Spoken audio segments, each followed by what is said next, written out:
Bonjour à tous, bienvenue dans cette nouvelle analyse géopolitique approfondie. Aujourd'hui, on va décortiquer ensemble une des affaires maritimes les plus dingues et les plus révélatrices de ces dernières années. L'histoire du pétrolier, qui a failli ridiculiser la marine américaine grâce à un simple changement de pavillon en pleine poursuite. C'est un épisode qui mélange droit international, sanctions économiques, astuces tactiques et bras de fer entre superpuissances. Si vous aimez ce genre de récit où l'intelligence l'emporte parfois sur la force brute, et si vous voulez ne rien rater des prochaines plongées dans les coulisses du pouvoir mondial, pensez à vous abonner tranquillement, ça aide énormément à faire vivre ce contenu indépendant et détaillé. Allez, on y va. L'affaire commence fin décembre 2025. Un vieux tanker, alors baptisé Bella 1, est repéré par les gardes-côtes américains alors qu'il fait route vers le Venezuela. Ce navire fait partie de ce qu'on appelle la flotte fantôme, ou Shadow Fleet. Des centaines de pétroliers, souvent âgés, mal entretenus, qui transportent du pétrole sous sanction en éteignant leurs transpondeurs AIS pour disparaître des radars. Ils permettent à l'Iran, au Venezuela et même à la Russie de continuer à exporter malgré les embargos occidentaux. Pour l'administration américaine, ce Bella 1 est une cible prioritaire. Il est déjà sanctionné depuis 2024 pour ses liens présumés avec le transport de pétrole iranien finançant des groupes comme le Hezbollah. L'objectif ? L'intercepter, le saisir, confisquer la cargaison, ou du moins démontrer que personne n'échappe au blocus naval mis en place autour du Venezuela. C'est une opération à forte valeur symbolique.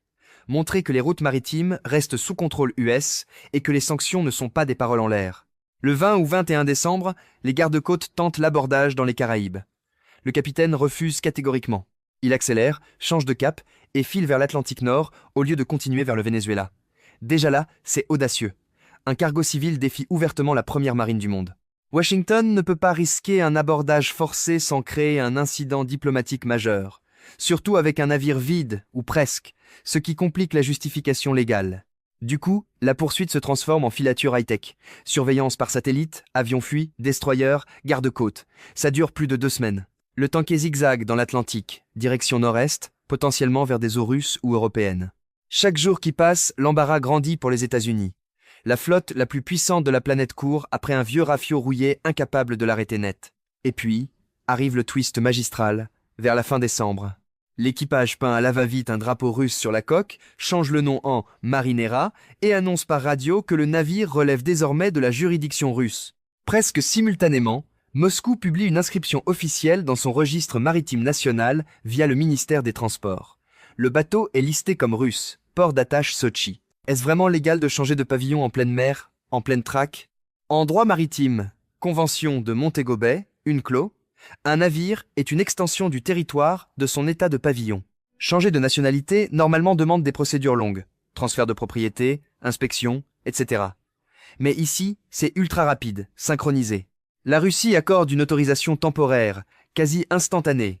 C'est une weaponisation de la bureaucratie, transformer une formalité administrative en bouclier tactique. Juridiquement, pour les Américains, c'est le blocage total.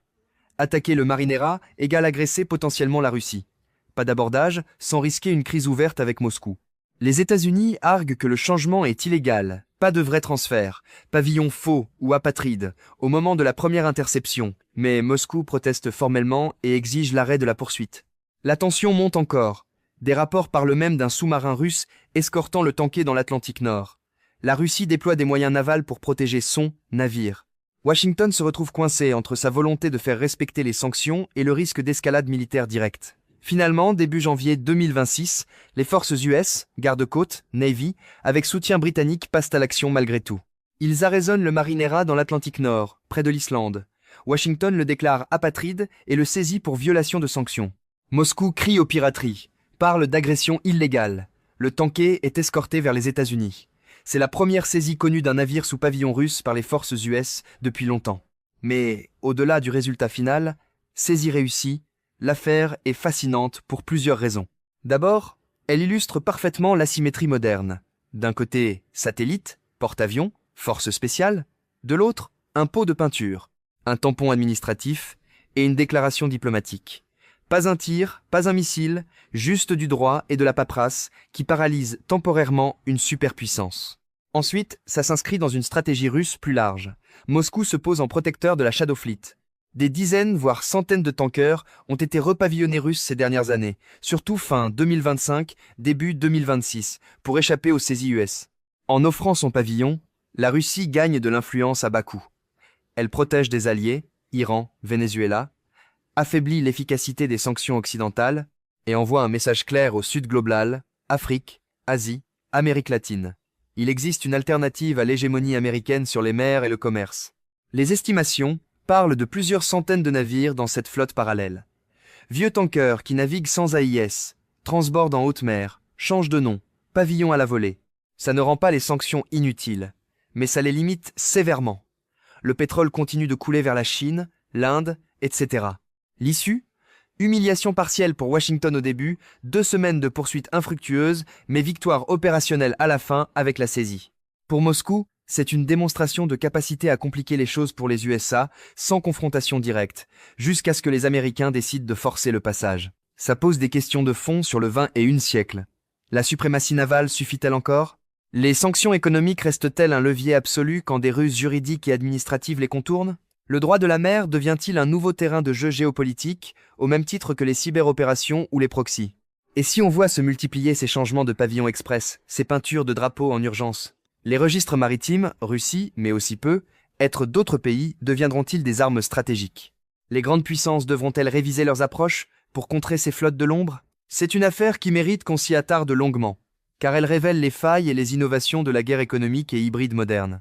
Si cette plongée détaillée vous a plu, et que vous souhaitez explorer d'autres cas où le droit international, les sanctions et les manœuvres maritimes redessinent les rapports de force, abonnez-vous calmement, c'est le meilleur moyen de soutenir ce travail et de recevoir les prochaines analyses en priorité. Merci infiniment pour votre attention. Dites-moi en commentaire ce que vous en pensez. Génie tactique russe ? Provocation inutile ? Ou simple symptôme d'un monde multipolaire où plus rien n'est impossible en haute mer ?